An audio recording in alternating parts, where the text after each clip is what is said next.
विश्व के प्रत्येक महापुरुष ने जो कुछ भी साधन बताया है वो सब का सब तथा अनेक गोपनीय स्थितियों का स्पष्टीकरण अकेले गीता में है।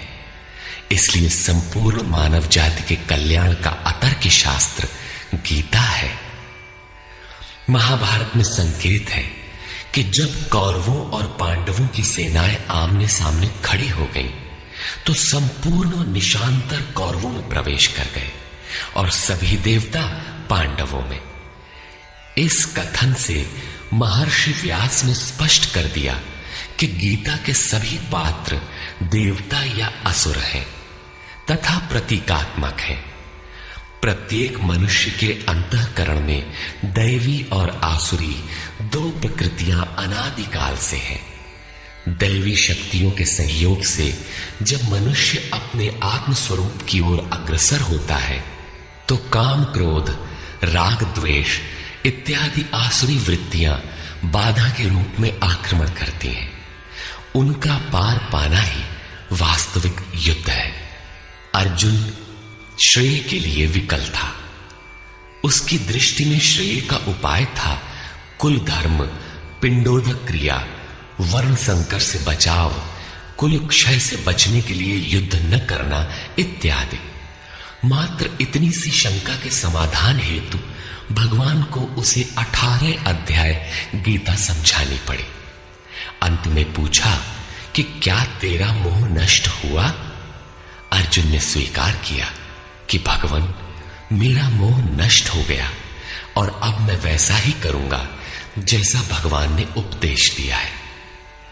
वस्तुतः ये केवल अर्जुन की शंका नहीं थी, बल्कि मानव मात्र की शंका है कि श्रेय क्या है, उसे कैसे प्राप्त करें। इसलिए स्त्री पुरुष, आबाल वृद्ध, मानव मात्र के लिए गीता के 18वें अध्याय का अनुशीलन एवं नियमित पाठ नितांत आवश्यक है, जिससे ब्रह्म विधि की स्मृति सृजित रहे तथा बच्चों में भी इन कल्याणकारी संस्कारों का सृजन हो सके। इस गीता ज्ञान के बिना कोई भी मनुष्य उस ईश्वर के पथ पर नहीं चल सकता। अक्षय सुख, शाश्वत शांति, लोक में समृद्धि तथा मूल शंका समाधान हेतु इन कैसेटों का संकलन किया गया है। इसके नियमित श्रवण से संपूर्ण परिवार तथा स्वजन समुदाय को सुसंस्कृत करें। संसार में कहीं भी मनुष्य हो, उसके लिए गीता सदैव अमृत वाहिनी है। गीता आपका शास्त्र है। गौरव का विषय है कि 5000 वर्ष से भी अधिक अंतराल के बाद श्री कृष्ण का यथार्थ गायन आपके सम्मुख है। जन्म जन्मांतर की रूढ़ियों से ग्रस्त मस्तिष्क को स्वच्छ कर चिंतन के प्रशस्त पथ पर चलने के लिए इन कैसेटों का प्रसारण प्रातः अवश्य करें।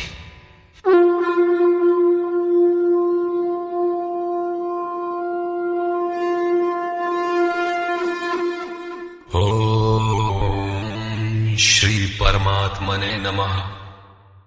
यथार्थ गीता, श्रीमद् भगवत गीता, अथ प्रथमो अध्यायः।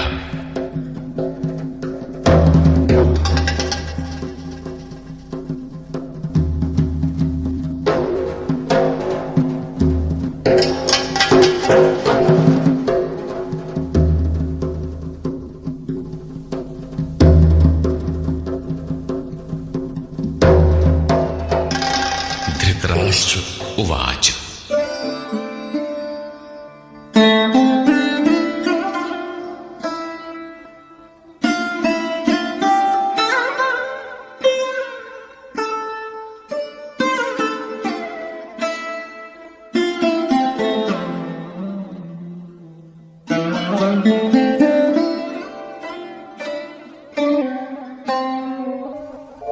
धर्मक्षेत्रे कुरुक्षेत्रे समवेता युयुत्सव मामकाः पाण्डवाश्चैव किमकुर्वत संजय।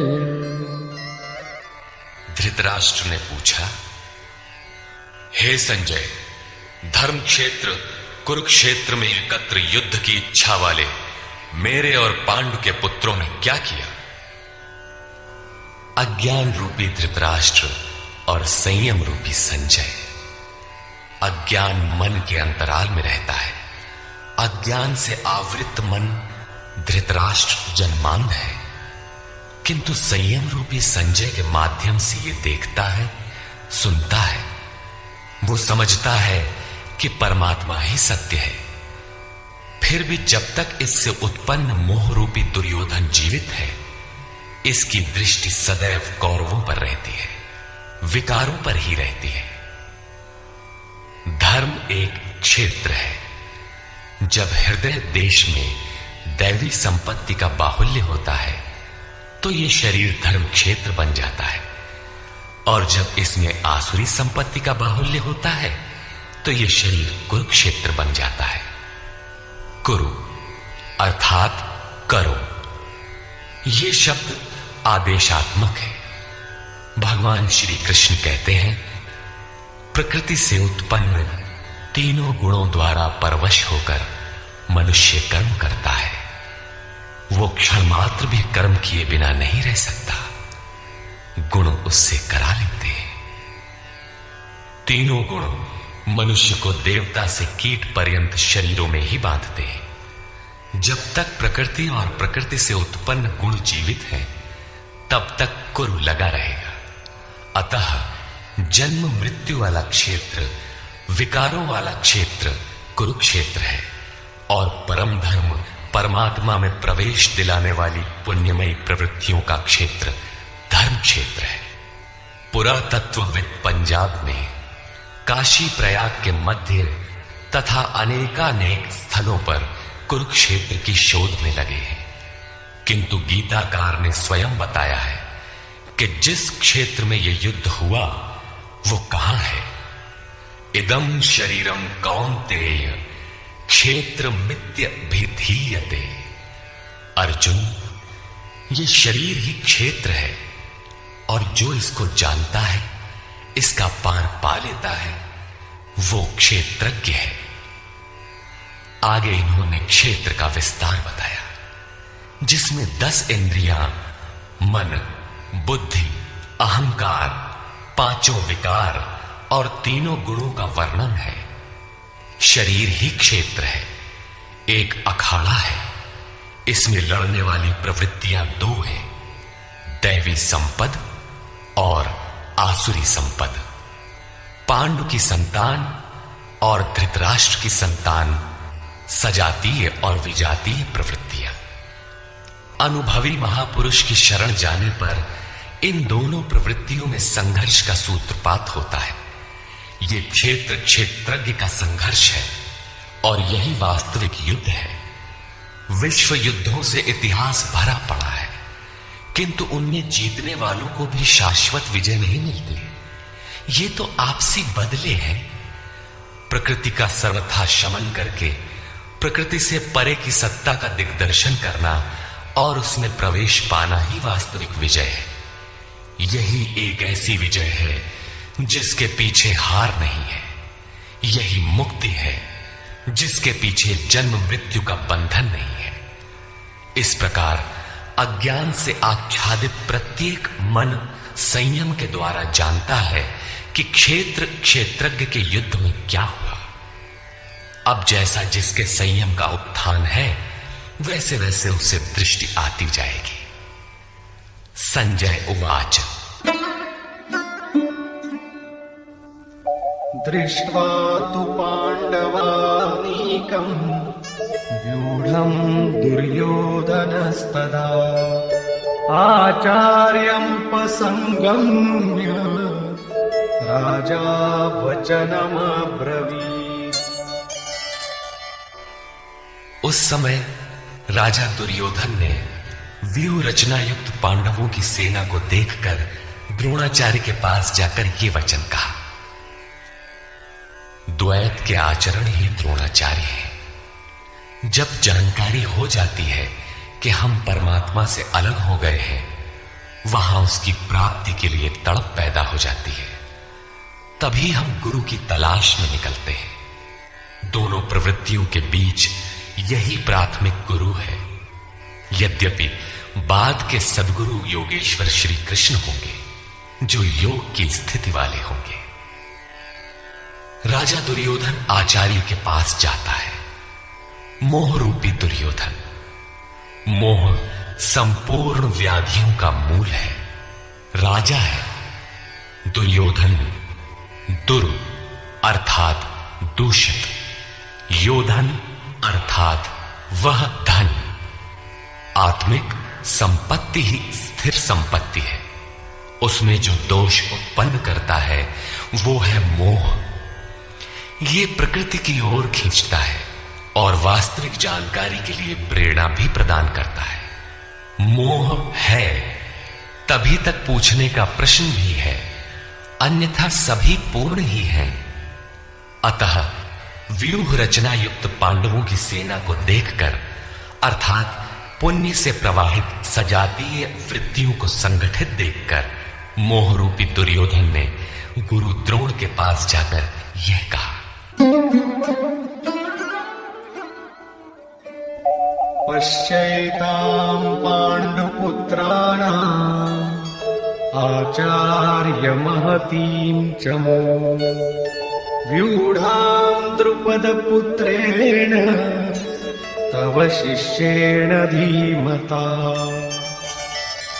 हे आचार्य, आपके बुद्धिमान शिष्य द्रुपद पुत्र धृष्टद्युम्न द्वारा व्यूहाकार खड़ी की हुई पांडु पुत्रों की इस भारी सेना को देखी। शाश्वत अचल पद में आस्था रखने वाला दृढ़ मन ही धृष्टद्युम्न है। यही पुण्यमयी प्रवृत्तियों का नायक है। साधन कठिन न मन कर टेका। साधन कठिन नहीं, मन की दृढ़ता कठिन होनी चाहिए। अब देखें सेना का विस्तार।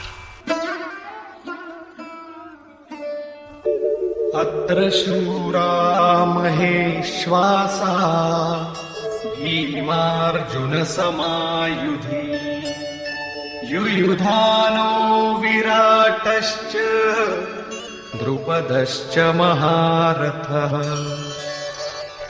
इस सेना में महेश्वासा, महान ईश में वास दिलाने वाले भाव रूपी भीम, अनुराग रूपी अर्जुन के समान बहुत से शूरवीर, जैसे सात्विकता रूपी सात्यकी, विराट सर्वत्र ईश्वरी प्रवाह की धारणा, महारथी राजा द्रुपद अर्थात अचल स्थिति, तथा धृष्टकेतुश्चेकितानः काशीराजश्च वीर्यवान् पुरुजित् कुन्ती भोजश्च शैब्यश्च नरपुंगवः। धृष्ट केतु दृढ़ कर्तव्य, चेकितान जहां भी जाए वहां से चित्त को खींचकर इष्ट में स्थिर करना, काशीराज काया रूपी काशी में ही वो साम्राज्य है, पुरजित स्थूल सूक्ष्म और कारण शरीरों पर विजय दिलाने वाला पुरुजित, कुंती भोज कर्तव्य से भव पर विजय, नरों में श्रेष्ठ शैव्य अर्थात सत्य व्यवहार, युधामन्युश्च विक्रान्तः उत्तमौजाश्च वीर्यवान् सौभद्रो द्रौपदेयाश्च सर्व एव महारथाः। और पराक्रमी युधामन्यु, युद्ध के अनुरूप मन की धारणा, उत्तमौजा शुभ की मस्ती, सुभद्रा पुत्र अभिमन्यु। जब शुभ आधार आ जाता है तो मन भय से रहित हो जाता है। ऐसा शुभ आधार से उत्पन्न अभय मन, ध्यान रूपी द्रौपदी के पांचों पुत्र वात्सल्य, लावण्य, सौम्यता, स्थिरता, सहृदयता, सब के सब महारथी है। साधन पथ पर संपूर्ण योग्यता के साथ चलने की क्षमताएं हैं। इस प्रकार दुर्योधन ने पांडव पक्ष के 15-20 नाम गिनाए, जो दैवी संपद के महत्वपूर्ण अंग हैं। विजातीय प्रवृत्ति का राजा होते हुए भी मोह ही सजातीय प्रवृत्तियों को समझने के लिए बाध्य करता है। दुर्योधन अपना पक्ष संक्षेप में कहता है, यदि कोई बाह्य युद्ध होता तो अपनी फौज बढ़ा चढ़ा कर गिनाता। विकार कम गिनाए गए, क्योंकि उन पर विजय पाना है। वे नाशवान हैं। केवल 5-7 विकार बताए गए, जिनके अंतराल में संपूर्ण बहिर्मुखी प्रवृत्ति विद्यमान है। जैसे अस्माकं तु विशिष्टाये तान्निबोध द्विजोत्तम नायका मम सैन्यस्य संज्ञार्थं तान् ब्रवीमि ते। द्विजोत्तम, हमारे पक्ष में जो जो प्रधान हैं उन्हें भी आप समझ लें। आपको जानने के लिए मेरी सेना के जो नायक हैं उनको कहता हूं। बाह्य युद्ध में सेनापति के लिए द्विजोत्तम संबोधन असामयिक है। वस्तुतः गीता अंतःकरण की 2 प्रवृत्तियों का संघर्ष है, जिसमें द्वैत का आचरण ही द्रोण है। जब तक हम लेश मात्र भी आराध्य से अलग हैं, तब तक प्रकृति विद्यमान है, द्वैत बना है। इस द्वि पर जय पाने की प्रेरणा प्रथम गुरु द्रोणाचार्य से मिलती है। अधूरी शिक्षा ही पूर्ण जानकारी के लिए प्रेरणा प्रदान करती है। वो पूजा स्थली नहीं, वहां शौर्य सूचक संबोधन होना चाहिए। विजातीय प्रवृत्ति के नायक कौन कौन है?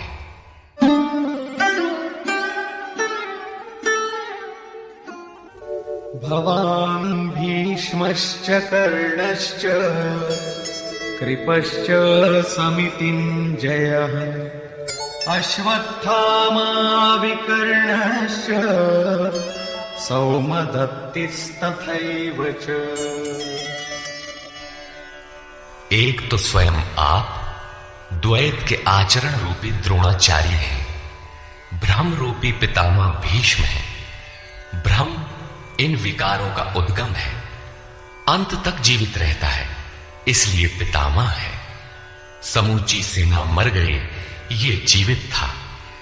शरशैया पर अचेत था, फिर भी जीवित था। ये है भ्रम रूपी भीष्म। भ्रम अंत तक रहता है। इसी प्रकार विजातीय कर्म रूपी कर्ण तथा संग्राम विजयी कृपाचार्य है।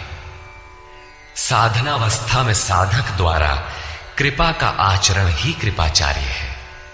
भगवान कृपाधाम है और प्राप्ति के पश्चात संत का भी वही स्वरूप है। किंतु साधन काल में जब तक हम अलग हैं, परमात्मा अलग है। विजातीय प्रवृत्ति जीवित है, मोहमय घिराव है। ऐसी परिस्थिति में साधक यदि कृपा का आचरण करता है तो वो नष्ट हो जाता है। सीता ने दया की तो कुछ काल लंका में प्रायश्चित करना पड़ा। विश्वामित्र दयार्द्र हुए, पतित होना पड़ा। योग सूत्रकार महर्षि पतंजलि भी यही कहते हैं, ते समाधा वुपसर्गा व्युत्थाने सिद्धयः। व्युत्थान काल में सिद्धियां प्रकट होती हैं, वे वास्तव में सिद्धियां हैं, किंतु कैवल्य प्राप्ति के लिए उतनी ही बड़ी विघ्न है जितने काम, क्रोध, लोभ, मोह इत्यादि। गोस्वामी तुलसीदास का भी यही निर्णय है। माया अनेक विघ्न करती है, रिद्धियां प्रदान करती है, यहां तक कि सिद्ध बना देती है। ऐसी अवस्था वाला साधक बगल से निकल भर जाए, मरणासन्न रोगी भी जी उठेगा। वो भले ठीक हो जाए, किंतु साधक उसे अपनी देन मान बैठे तो नष्ट हो जाएगा। एक रोगी के स्थान पर हजारों रोगी घेर लेंगे। भजन चिंतन का क्रम अवरुद्ध हो जाएगा और उधर बहकते बहकते प्रकृति का बाहुल्य हो जाएगा। यदि लक्ष्य दूर है और साधक कृपा करता है तो कृपा का अकेला आचरण ही समितिंजय समूची सेना को जीत लेगा। इसलिए साधक को पूर्ति पर्यंत इससे सतर्क रहना चाहिए। दया बिनु संत कसाई, दया करी तो आफत आई। लेकिन अधूरी अवस्था में यह विजातीय प्रवृत्ति का दुर्धर्ष योद्धा है। इसी प्रकार आसक्ति रूपी अश्वत्थामा, विकल्प रूपी विकर्ण और भ्रममयी श्वास ही भूरिश्रवा है। ये सभी बहिर्मुखी प्रवाह के नायक हैं।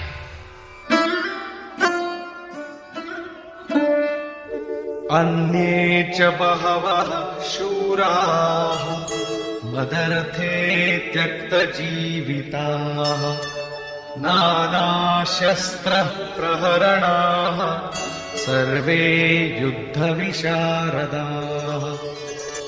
और भी बहुत से शूरवीर अनेक शस्त्रों से युक्त मेरे लिए जीवन की आशा को त्याग कर युद्ध में डटे हैं। सभी मेरे लिए प्राण त्यागने वाले हैं, किंतु उनकी कोई ठोस गणना नहीं है। अब कौन सी सेना किन भावों द्वारा सुरक्षित है, इस पर कहते हैं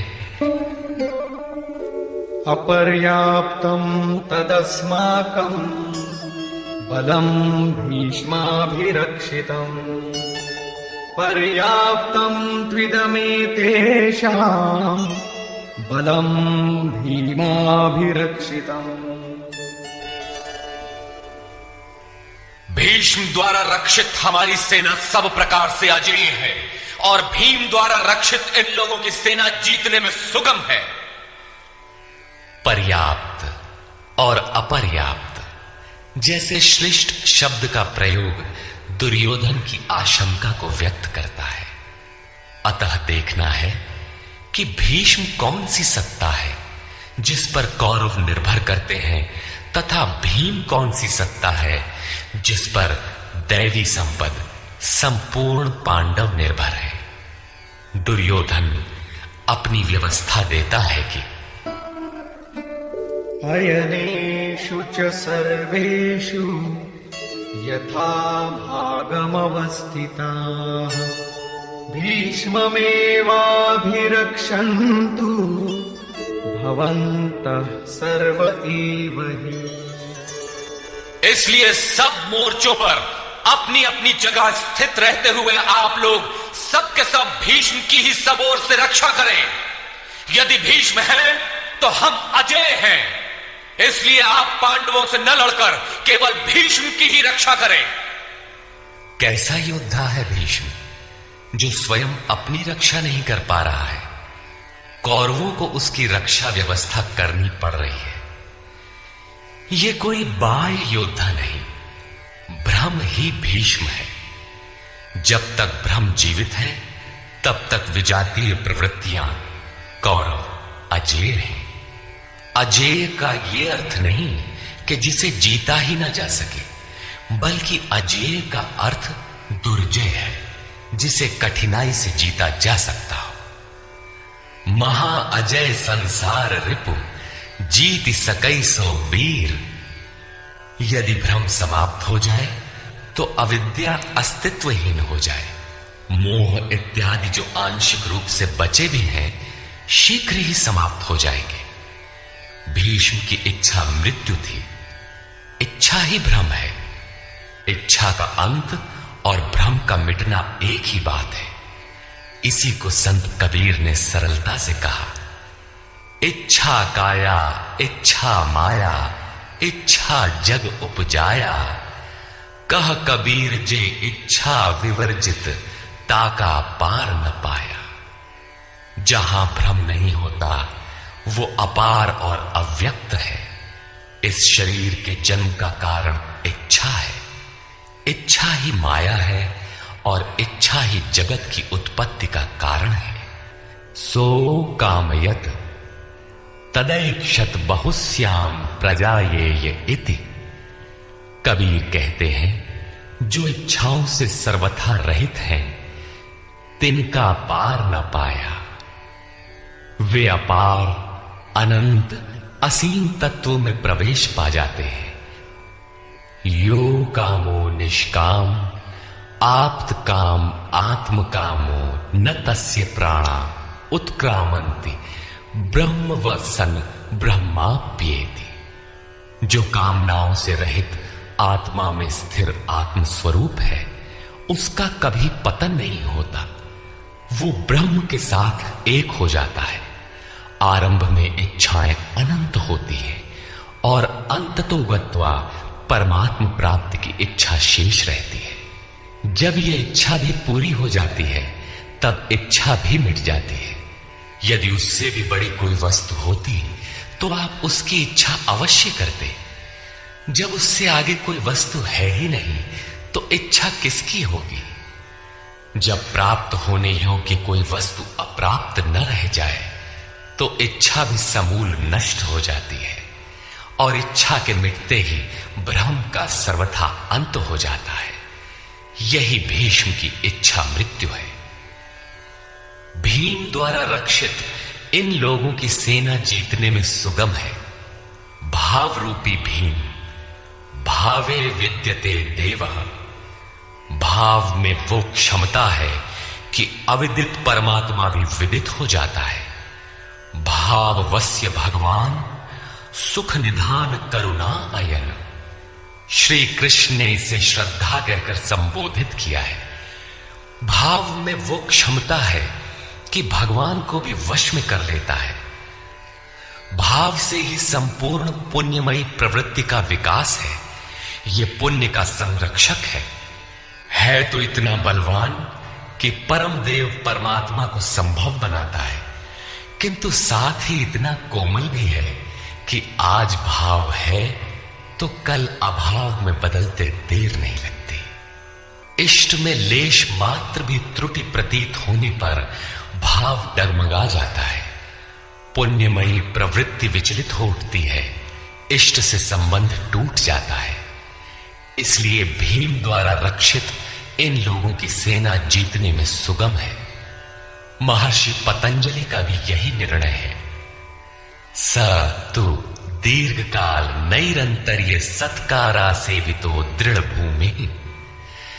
दीर्घ काल तक निरंतर श्रद्धा भक्ति पूर्वक किया हुआ साधन ही दृढ़ हो पाता है।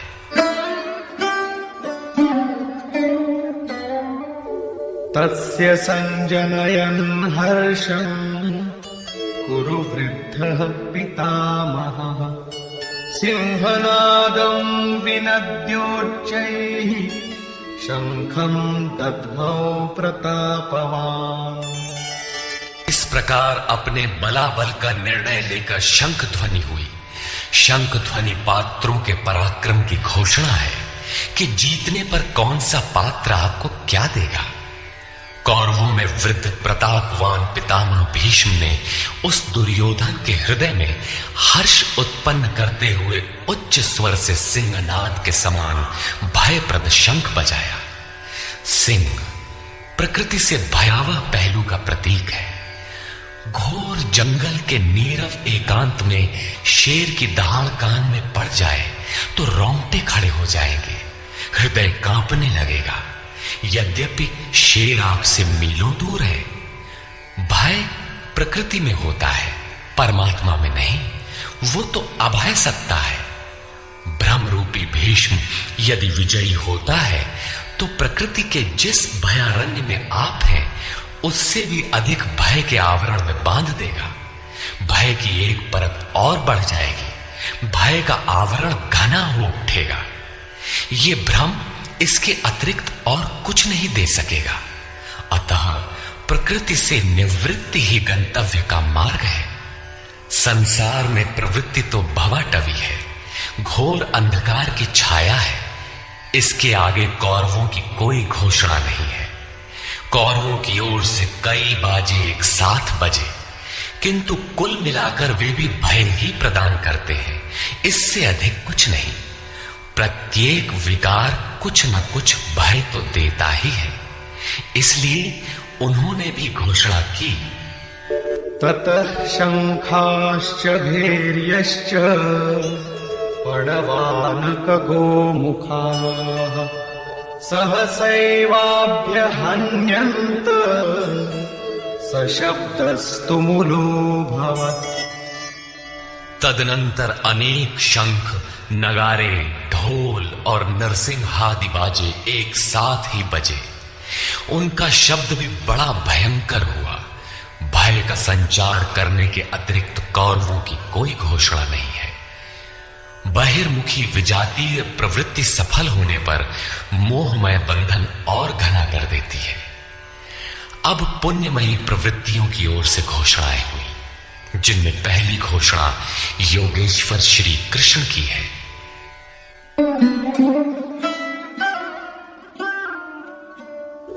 ततः श्वेतैर्हयैर्युक्ते महती स्यन्दने स्थितौ माधवः पाण्डवश्चैव दिव्यौ शङ्खौ प्रदध्मतु।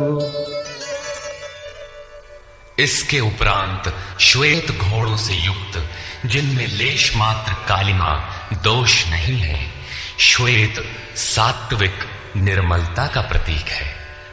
महती स्यन्दने, महान रथ पर बैठे हुए योगेश्वर श्री कृष्ण और अर्जुन ने भी अलौकिक शंख बजाए। अलौकिक का अर्थ है लोकों से परे। मृत्युलोक, देवलोक, ब्रह्मलोक, जहां तक जन्म मरण का भय है, उन समस्त लोकों से परे पारलौकिक, पारमार्थिक स्थिति प्रदान करने की घोषणा योगेश्वर श्री कृष्ण की है। सोने चांदी काठ का रथ नहीं, रथ अलौकिक, शंख अलौकिक, अतः घोषणा भी अलौकिक ही है। लोकों से परे एकमात्र ब्रह्म है, सीधा उससे संपर्क स्थापित कराने की घोषणा है। वे कैसे ये स्थिति प्रदान करेंगे?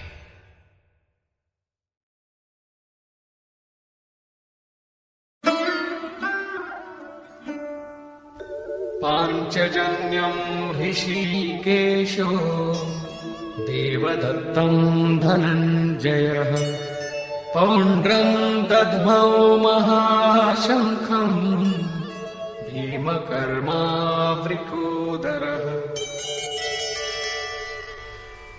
ऋषिकेश, जो हृदय के सर्वस्व ज्ञाता है, उन कृष्ण ने 5 जन्य शंख बजाया। पांचों ज्ञानेंद्रियों को पंच तन्मात्राओं शब्द, स्पर्श, रूप, रस, गंध के रसों से समेटकर अपने जन भक्त की श्रेणी में ढालने की घोषणा की। विकराल रूप से बहकती हुई इंद्रियों को समेटकर उन्हें अपने सेवक की श्रेणी में खड़ा कर देना हृदय से प्रेरक सद्गुरु की देन है। श्री कृष्ण एक योगेश्वर सद्गुरु थे। शिष्यस्तेहम, भगवान मैं आपका शिष्य हूं। बाह्य विषय वस्तुओं को छोड़कर ध्यान में इष्ट के अतिरिक्त दूसरा न देखें, दूसरा न सुने, न दूसरे का स्पर्श करें। ये सद्गुरु के अनुभव संचार पर निर्भर करता है। देवदत्तम धनंजय, दैवी संपत्ति को अधीन करने वाला अनुराग ही अर्जुन है। इष्ट के अनुरूप लगाव, जिसमें विरह, वैराग्य, अश्रुपात हो। गदगद गिरा नयन बह नीरा, रोमांच हो। इष्ट के अतिरिक्त अन्य विषय वस्तु का लेश मात्र टकराव न होने पाए, उसी को अनुराग कहते हैं। यदि ये सफल होता है तो परम देव परमात्मा में प्रवेश दिलाने वाली दैवी संपद पर आधिपत्य प्राप्त कर लेता है। इसी का दूसरा नाम धनंजय भी है। एक धन तो बाहरी संपत्ति है, जिससे शरीर निर्वाह की व्यवस्था होती है। आत्मा से इसका कोई संबंध नहीं है। इससे परे स्थिर आत्मिक संपत्ति ही निज संपत्ति है। बृहदारण्यकोपनिषद में याज्ञवल्क्य ने मैत्रेयी को यही समझाया कि धन से संपन्न पृथ्वी के स्वामित्व से भी अमृतत्व की प्राप्ति नहीं हो सकती। उसका उपाय आत्मिक संपत्ति है। भयानक कर्म वाले भीमसेन ने पौंड्र अर्थात प्रीति नामक महाशंख बजाया। भाव का उद्गम और निवास स्थान हृदय है, इसलिए इसका नाम वृकोदर है। आपका भाव लगाव बच्चे में होता है, किंतु वस्तुतः वो लगाव आपके हृदय में है, जो बच्चे में जाकर मूर्त होता है। ये भाव अथाह और महान बलशाली है। उसने प्रीति नामक महाशंख बजाया। भाव में ही वो प्रीति निहित है, इसीलिए भीम ने पौंड्र प्रीति नामक महाशंख बजाया। भाव महान बलवान है, किंतु प्रीति संचार के माध्यम से। हरि व्यापक सर्वत्र समाना, प्रेम ते प्रकट हो ही मैं जाना। अनंत विजयम् राजा कुंती पुत्रो युधिष्ठिरः नकुलः सहदेवश्च सुघोषमणिपुष्पकौ। कुंती पुत्र राजा युधिष्ठिर ने अनंत विजय नामक शंख बजाया। कर्तव्य रूपी कुंती और धर्म रूपी युधिष्ठिर। धर्म पर स्थिरता रहेगी तो अनंत विजयम अनंत परमात्मा में स्थिति दिलाएगा। युद्धे स्थिरः सह युधिष्ठिरः। प्रकृति पुरुष क्षेत्र क्षेत्रज्ञ के संघर्ष में स्थिर रहता है, महान दुख से भी विचलित नहीं होता।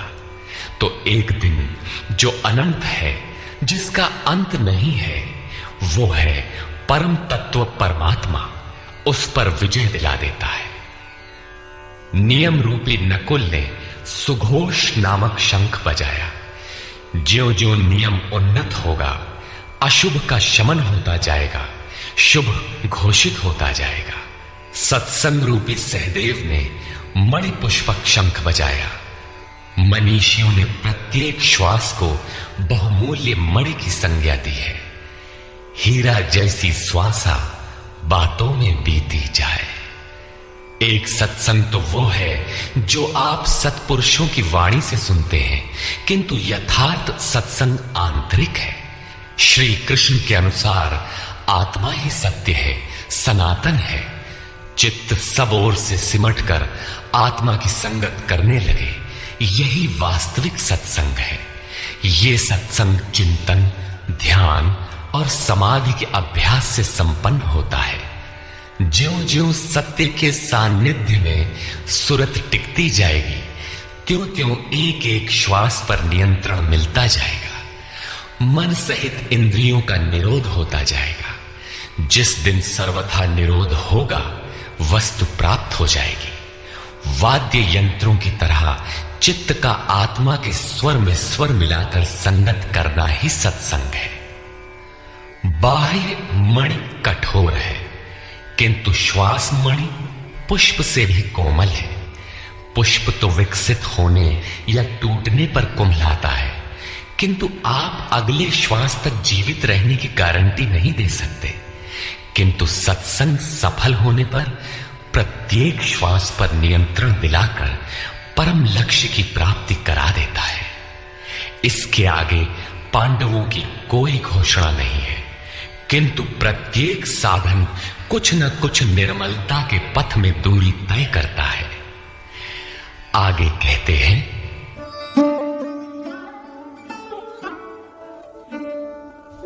काश्यश्च परमेश्वासः शिखण्डी च महारथः धृष्टद्युम्नो विराटश्च सात्यकिश्चापराजितः। काया रूपी काशी।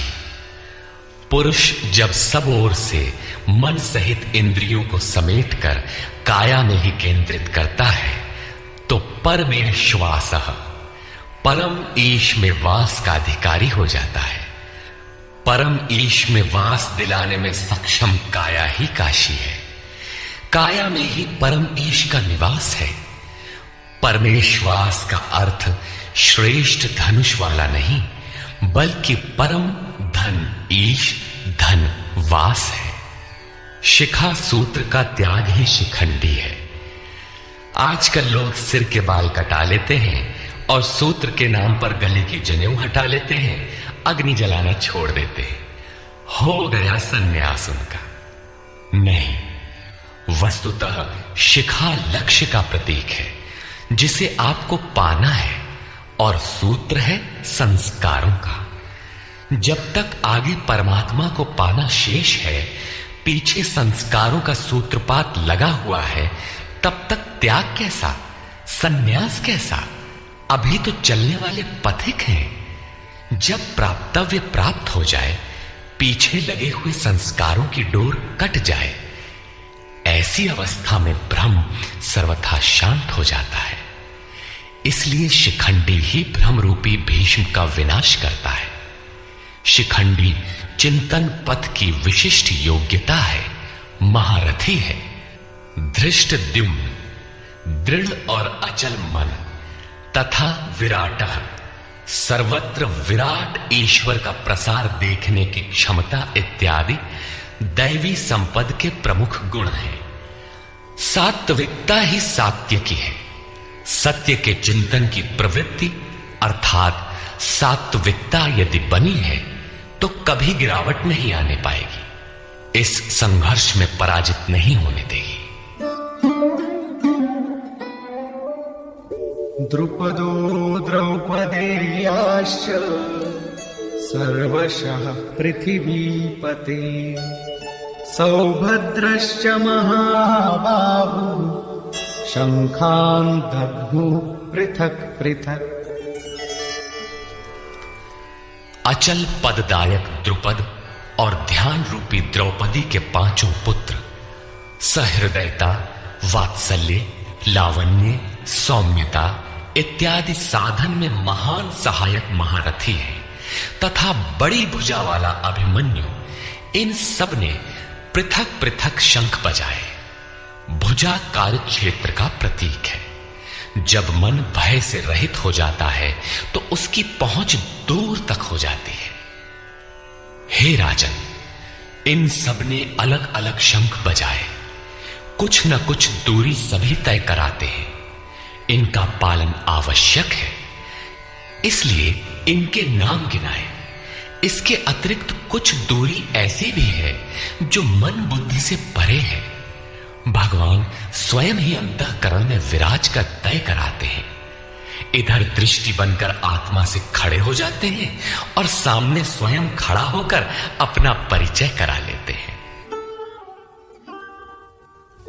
सघोषो धार्तराष्ट्राणाम् हृदयानि व्यदारयत् नभश्च पृथिवीं चैव तुमुलो व्यनुनादयन्। उस घोर शब्द ने आकाश और पृथ्वी को भी शब्दायमान करते हुए धृतराष्ट्र पुत्रों के हृदय विदीर्ण कर दिए। सेना तो पांडवों की ओर भी थी, किंतु हृदय विदीर्ण हुए धृतराष्ट्र पुत्रों के। वस्तुतः पांचजन्य दैवी शक्ति पर आधिपत्य, अनंत पर विजय, अशुभ का शमन और शुभ की घोषणा धारावाही होने लगे तो कुरुक्षेत्र आसुरी संपद, बहिर्मुखी प्रवृत्तियों का हृदय विदीर्ण हो जाएगा। उनका बल शनैः शनैः क्षीण होने लगता है। सर्वथा सफलता मिलने पर मोहमयी प्रवृत्तियां सर्वथा शांत हो जाती हैं।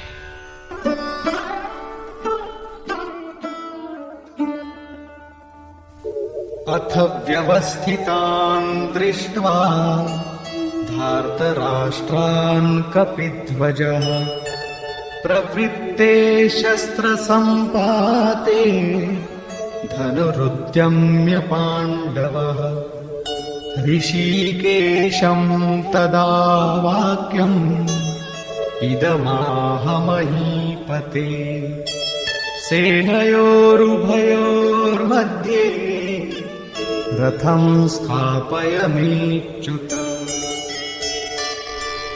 संयम रूपी संजय ने अज्ञान से आवृत मन को समझाया कि हे राजन, उसके उपरांत कपिध्वजा वैराग्य रूपी हनुमान, वैराग्य ही ध्वज है जिसका, ध्वज राष्ट्र का प्रतीक माना जाता है। कुछ लोग कहते हैं ध्वजा चंचल थी, इसलिए कपिध्वज कहा गया, किंतु नहीं, यहां कपि साधारण बंदर नहीं, स्वयं हनुमान थे, जिन्होंने मान अपमान का हनन किया था। सममान निरादर आदरहीन। प्रकृति की देखी सुनी वस्तुओं से, विषयों से राग का त्याग ही वैराग्य है। अतः वैराग्य ही जिसकी ध्वजा है, उस अर्जुन ने व्यवस्थित रूप से धृतराष्ट्र पुत्रों को खड़े देखकर शस्त्र चलने की तैयारी के समय धनुष उठाकर ऋषिकेशम, जो हृदय के सर्वस्व ज्ञाता है, उन योगेश्वर श्री कृष्ण से ये वचन कहा, हे अच्युत, जो कभी च्युत नहीं होता, मेरे रथ को दोनों सेनाओं के बीच खड़ा करिए। यहां सारथी को दिया गया आदेश नहीं, इष्ट सदगुरु से की गई प्रार्थना है, किस लिए खड़ा करें।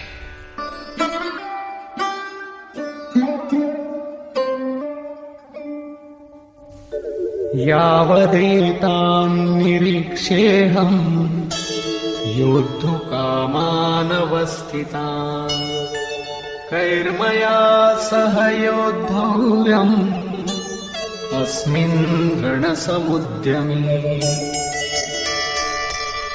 जब तक मैं स्थित हुए युद्ध की कामना वालों को अच्छी प्रकार देख न लूं कि इस युद्ध के उद्योग में मुझे किन किन के साथ युद्ध करना योग्य है, इस युद्ध व्यापार में मुझे किन किन के साथ युद्ध करना है। योत्स्यमानान् वेक्षेऽहम् य एतेऽत्र समागताः धार्तराष्ट्रस्य दुर्बुद्धेः युद्धे प्रियचिकीर्षवः। दुर्बुद्धि दुर्योधन का युद्ध में कल्याण चाहने वाले जो ये राजा लोग इस सेना में आए हैं, उन युद्ध करने वालों को मैं देखूंगा, इसलिए खड़ा करें। मोह रूपी दुर्योधन, मोहमयी प्रवृत्तियों का कल्याण चाहने वाले जो राजा इस युद्ध में आए हैं, उनको मैं देख लूं। संजय उवाच,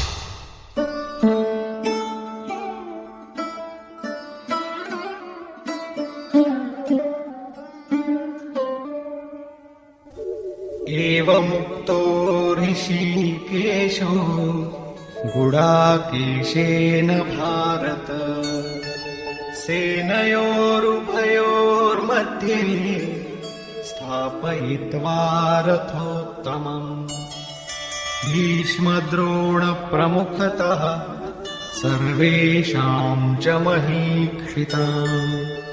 उवाच पार्थ पश्यैतान् समवेतान् कुरूनिते। संजय बोला, निद्रा जयी अर्जुन द्वारा इस प्रकार कहे जाने पर हृदय के ज्ञाता श्री कृष्ण ने दोनों सेनाओं के बीच भीष्म, द्रोण और महीक्षिताम, शरीर रूपी पृथ्वी पर अधिकार जमाए हुए संपूर्ण राजाओं के बीच उत्तम रथ को खड़ा करके कहा कि पार्थ, इन इकट्ठे हुए कौरवों को देख, यहां उत्तम रथ सोने चांदी का रथ नहीं है। संसार में उत्तम की परिभाषा नश्वर शरीर के प्रति अनुकूलता प्रतिकूलता से की जाती है। ये परिभाषा अपूर्ण है। जो हमारे आत्मा, हमारे स्वरूप का सदैव साथ दे, वही उत्तम है, जिसके पीछे अनुत्तम मलिनता न हो।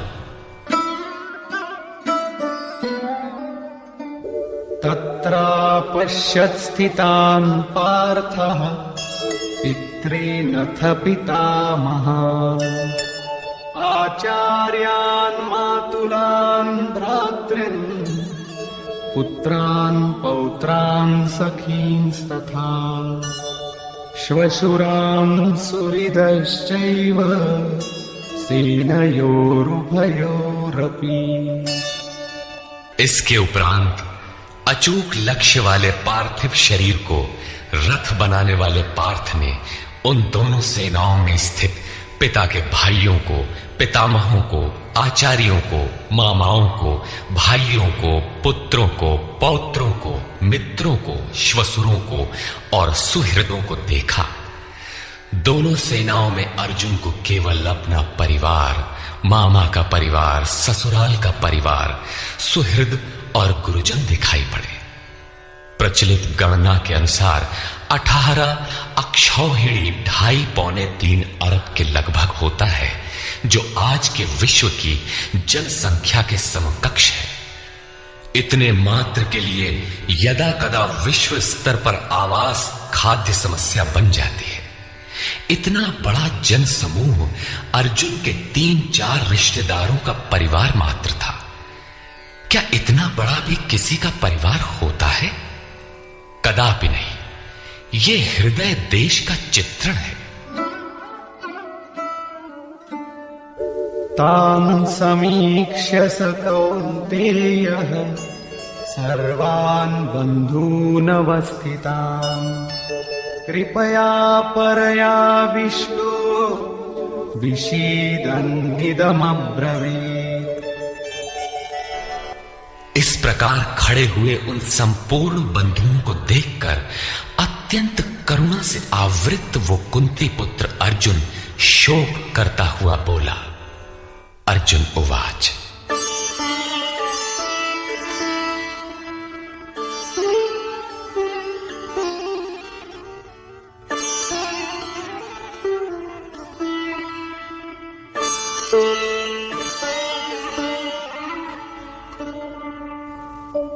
दृष्ट्वेमं स्वजनं कृष्ण युयुत्सुं समुपस्थितम् सीदन्ति मम गात्राणि मुखं च परिशुष्यति वेपथुश्च शरीरे मे रोमहर्षश्च जायते।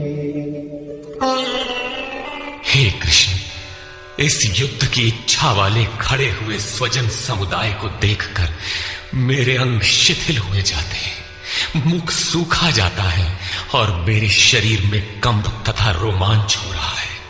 इतना ही नहीं, गाण्डीवं स्रंसते हस्तात् त्वक्चैव परिदह्यते न च शक्नोम्यवस्थातुं भ्रमतीव च मे मनः। हाथ से गांडीव गिरता है, त्वचा भी जल रही है। अर्जुन को ज्वर सा हो आया, संतप्त हो उठा कि ये कैसा युद्ध है जिसमें स्वजन ही खड़े हैं। अर्जुन को भ्रम हो गया। वो कहता है, अब मैं खड़ा रह पाने में भी अपने को असमर्थ पा रहा हूं। अब आगे देखने की सामर्थ्य नहीं है। निमित्तानि च पश्यामि विपरीतानि केशव न च श्रेयोनुपश्यामि हत्वा स्वजनमाहवे।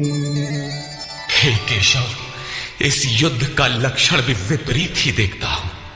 युद्ध में अपने कुल को मारकर परम कल्याण भी नहीं देखता हूं। कुल को मारने से कल्याण कैसे होगा?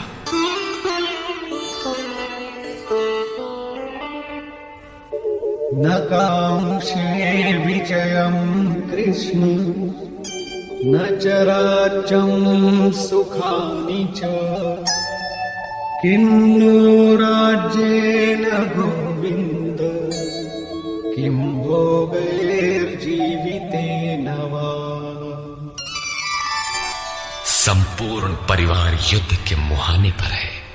इन्हें युद्ध में मारकर विजय, विजय से मिलने वाला राज्य और राज्य से मिलने वाला सुख अर्जुन को नहीं चाहिए। वो कहता है, हे श्री कृष्ण, मैं विजय नहीं चाहता, राज्य तथा सुख भी नहीं चाहता। हे गोविंद, हमें राज्य या भोग अथवा जीवन से भी क्या प्रयोजन है? क्यों?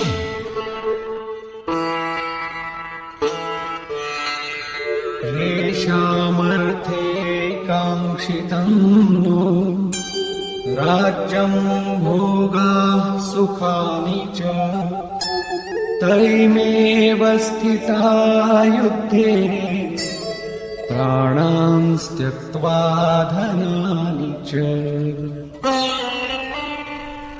हमें जिनके लिए राज्य भोग और सुखादिक इच्छित है, वे ही परिवार जीवन की आशा त्याग कर युद्ध के मैदान में खड़े। हमें राज्य इच्छित था तो परिवार को लेकर, भोग सुख और धन की पिपासा थी तो स्वजन और परिवार के साथ उन्हें भोगने की थी। किंतु जब सब के सब प्राणों की आशा त्याग कर खड़े हैं तो मुझे सुख, राज्य या भोग नहीं चाहिए। ये सब इन्हीं के लिए प्रिय थे। इनसे अलग होने पर हमें इनकी आवश्यकता नहीं है। जब तक परिवार रहेगा तब तक ये वासनाएं भी रहती हैं। झोपड़ी में रहने वाला भी अपने परिवार, मित्र और स्वजन को मारकर विश्व का साम्राज्य स्वीकार नहीं करेगा। अर्जुन यही कहता है कि हमें भोग प्रिय थे, विजय प्रिय थी, किंतु जिनके लिए थी, जब वे ही नहीं रहेंगे तो भोगों से क्या प्रयोजन? इस युद्ध में मारना किसे है?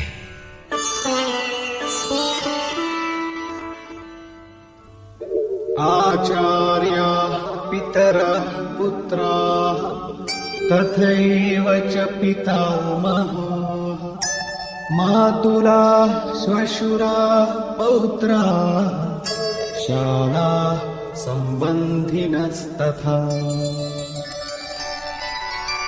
इस युद्ध में ताऊ, चाचे, लड़के और इसी प्रकार दादा, मामा, श्वशुर, पोते, साले तथा समस्त संबंधी ही हैं।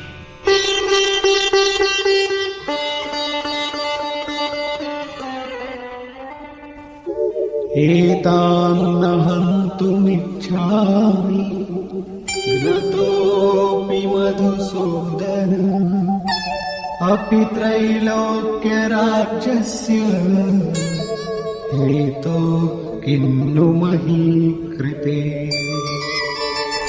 हे मधुसूदन, मुझे मारने पर भी अथवा 3 लोक के राज्य के लिए भी मैं इन सबको मारना नहीं चाहता। फिर पृथ्वी के लिए कहना ही क्या? 18 अक्षौहिणी सेना में अर्जुन को अपना परिवार ही दिखाई पड़ा। इतने अधिक स्वजन वास्तव में क्या है? वस्तुतः अनुराग ही अर्जुन है। भजन के आरंभ में प्रत्येक अनुरागी के समक्ष यही समस्या रही है। सभी चाहते हैं कि हम भजन करें, उस परम सत्य को पालें, किंतु किसी अनुभवी सद्गुरु के संरक्षण में कोई अनुरागी जब क्षेत्रज्ञ के संघर्ष को समझता है कि हमें किन से लड़ना है, तो वो हताश हो जाता है। वो चाहता है कि हमारे पिता का परिवार, ससुराल का परिवार, मामा का परिवार, सुहृद, मित्र और गुरुजन साथ रहे, सभी सुखी रहें और इन सब की व्यवस्था करते हुए हम परमात्म स्वरूप की प्राप्ति भी कर लें। किंतु जब वो समझता है कि आराधना में अग्रसर होने के लिए परिवार छोड़ना होगा, इन संबंधों का मोह समाप्त करना होगा, तो वो अधीर हो उठता है। पूज्य महाराज जी कहा करते थे, मरना और साधु होना बराबर है। साधु के लिए सृष्टि में दूसरा कोई जीवित है भी, किंतु घर वालों के नाम पर कोई नहीं है। यदि कोई है तो लगाव है, मोह समाप्त कहां हुआ? जहां तक लगाव है उसका पूर्ण त्याग, उस लगाव के अस्तित्व मिटने पर ही उसकी विजय है। इन संबंधों का प्रसार ही तो जगत है, अन्यथा जगत में हमारा क्या है? तो तुलसीदास कह चिद विलास जग, बूझत बूझत बूझ है। मन का प्रसार ही जगत है। योगेश्वर कृष्ण ने भी मन के प्रसार को ही जगत कहकर संबोधित किया। जिसने इसके प्रभाव को रोक लिया, उसने चराचर जगत ही जीत लिया। इहैव तैर्जितः सर्गो येषां साम्ये स्थितम मनः। केवल अर्जुन धीर था ऐसी बात नहीं है। अनुराग सबके हृदय में है। प्रत्येक अनुरागी अधीर होता है, उसे संबंधी याद आने लगते हैं। पहले वो सोचता था कि भजन से कुछ लाभ होगा तो ये सब सुखी होंगे, इनके साथ रहकर उसे भोगेंगे। जब ये साथ ही नहीं रहे तो सुख लेकर क्या करेंगे। अर्जुन की दृष्टि राज्य सुख तक ही सीमित थी। वो त्रिलोकी के साम्राज्य को ही सुख की पराकाष्ठा समझता था। इसके आगे भी कोई सत्य है, इसकी जानकारी अर्जुन को अभी नहीं है। निहत्य धार्तराष्ट्रान्नः का प्रीति स्यात् जनार्दन। पापमेवाश्रयेदस्मान् अत्वैतानाततायिनः।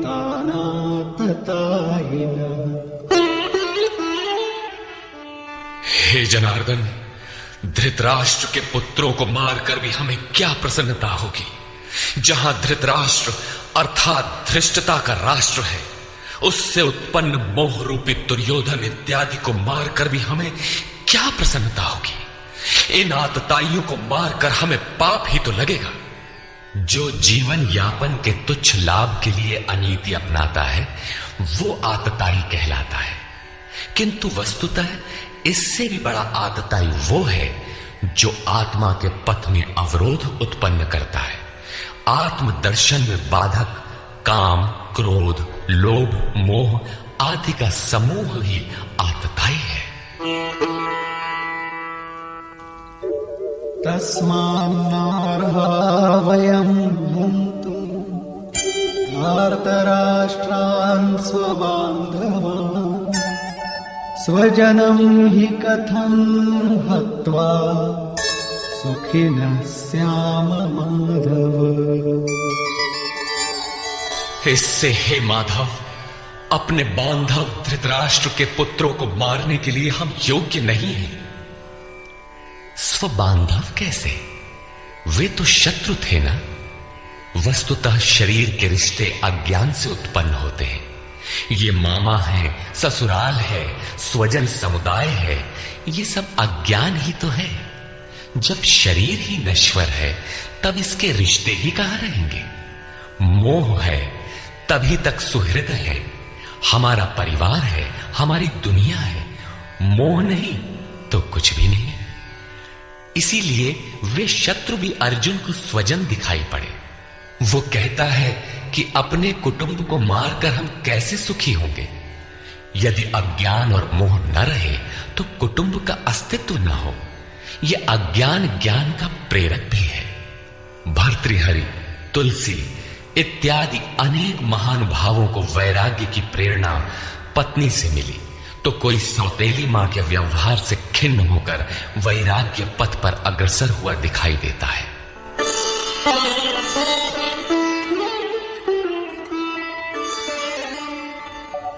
यद्यप्येतेन पश्यन्ति लोभोपहत चेतसः कुलक्षयकृतं दोषम् मित्रद्रोहे च पातकम्। यद्यपि लोभ से भ्रष्ट चित्त हुए ये लोग कुल नाश के दोष और मित्र द्रोह के पाप को नहीं देखते हैं, ये उनकी कमी है। फिर भी कथं न ज्ञेयमस्माभिः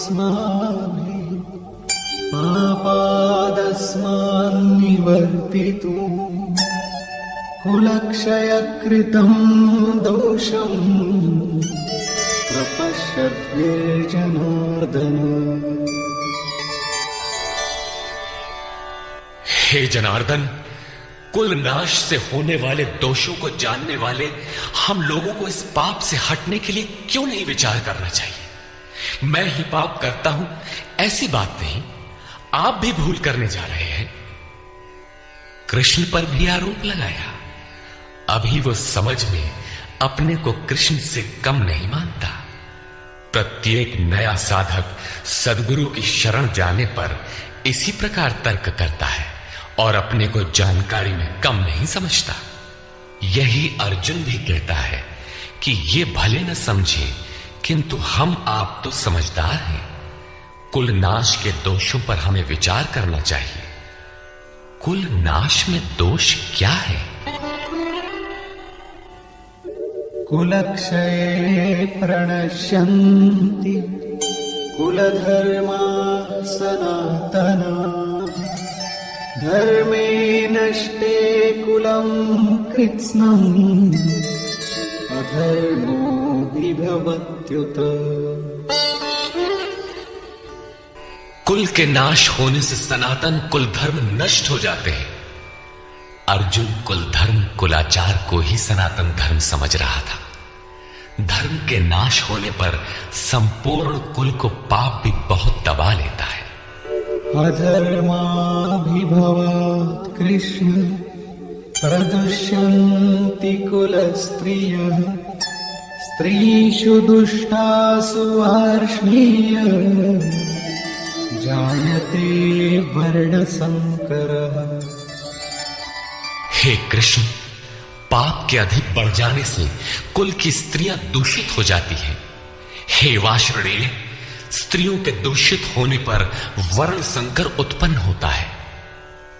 अर्जुन की मान्यता थी कि कुल की स्त्रियों के दूषित होने से वर्ण संकर होता है, किंतु श्री कृष्ण ने इसका खंडन करते हुए आगे बताया कि मैं अथवा स्वरूप में स्थित महापुरुष यदि आराधना क्रम में भ्रम उत्पन्न कर दे तब वर्ण संकर होता है। वर्ण संकर के दोषों पर अर्जुन प्रकाश डालता है।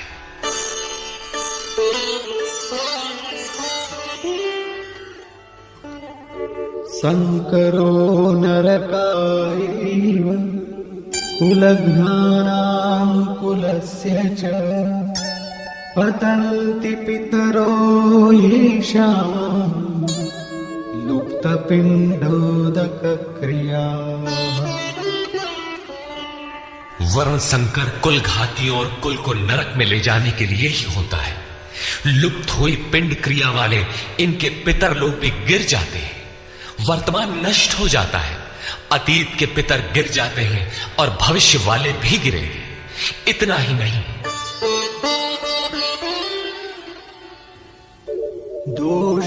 दोषैरेतैः कुलघ्नानां वर्णसंकरकारकैः उत्साद्यन्ते जातिधर्माः कुलधर्माश्च शाश्वताः। इन वर्ण संकर कारक दोषों से कुल और कुलघातियों के सनातन कुल धर्म और जाति धर्म नष्ट हो जाते हैं। अर्जुन मानता था कि कुल धर्म सनातन है, कुल धर्म ही शाश्वत है, किंतु श्री कृष्ण ने इसका खंडन किया और आगे बताया कि आत्मा ही सनातन शाश्वत धर्म है। वास्तविक सनातन धर्म को जानने से पहले मनुष्य धर्म के नाम पर किसी न किसी रूढ़ि को जानता है। ठीक इसी प्रकार अर्जुन भी जानता है जो कृष्ण के शब्दों में एक रूढ़ि है। उत्सन्न कुलधर्माणां मनुष्याणां जनार्दन नरके नियतं वासो भवतीत्यनुशुश्रुमा। हे जनार्दन, नष्ट हुए कुल धर्म वाले मनुष्यों का अनंत काल तक नरक में वास होता है, ऐसा हमने सुना है। कुल धर्म ही नहीं नष्ट होता, बल्कि शाश्वत सनातन धर्म भी नष्ट हो जाता है। जब धर्म ही नष्ट हो गया तो ऐसे पुरुष का अनंत काल तक नरक में निवास होता है। ऐसा हमने सुना है, देखा नहीं, सुना है।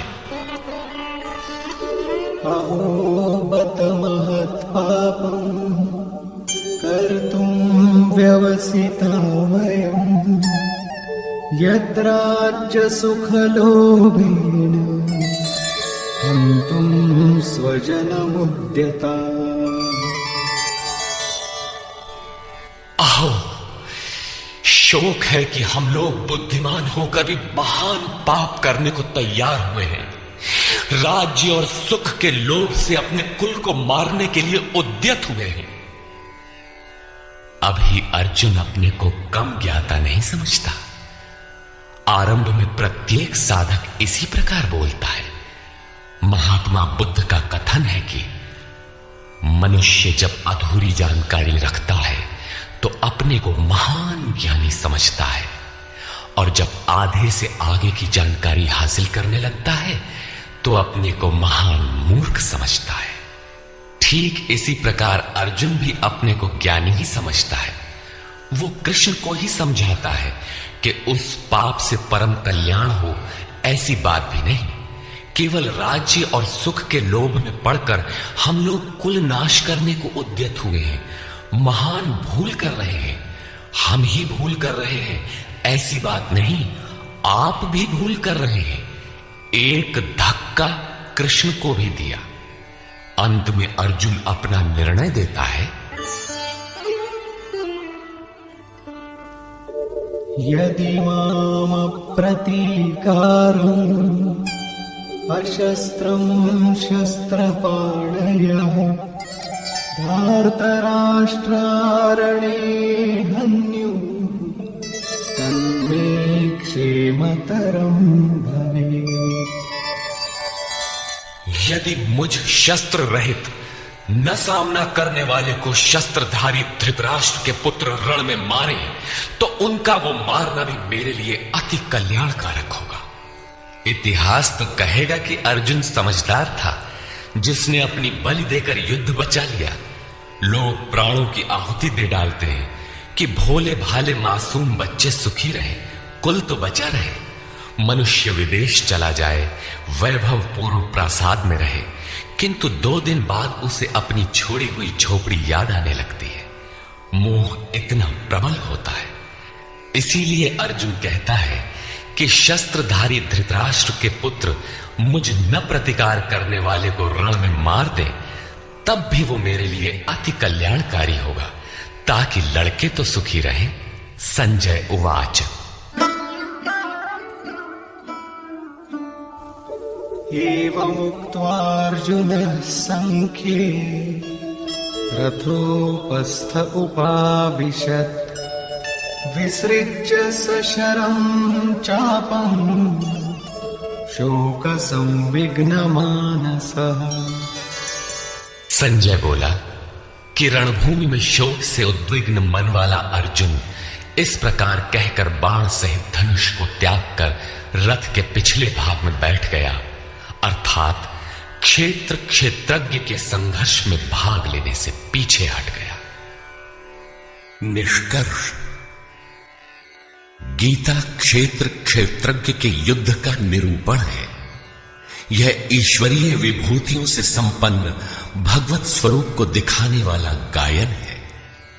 यह गायन जिस क्षेत्र में होता है वह युद्ध क्षेत्र शरीर है, जिसमें 2 प्रवृत्तियां हैं, धर्म क्षेत्र और कुरुक्षेत्र। उन सेनाओं का स्वरूप और उनके बल का आधार बताया। शंख ध्वनि से उनके पराक्रम की जानकारी मिली।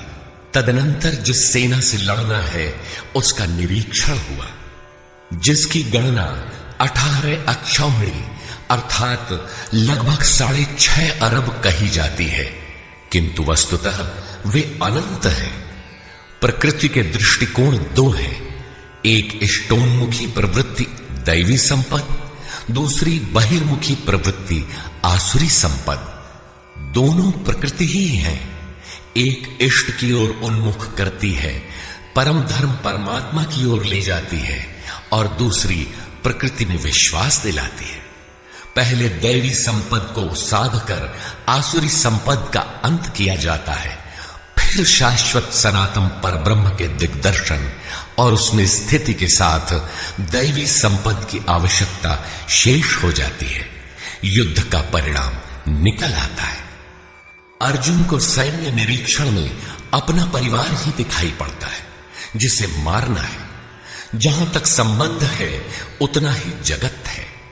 अनुराग के प्रथम चरण में पारिवारिक मोह बाधक बनता है। साधक जब देखता है कि मधुर संबंधों में इतना विच्छेद हो जाएगा जैसे वे थे ही नहीं, तो उसे घबराहट होने लगती है।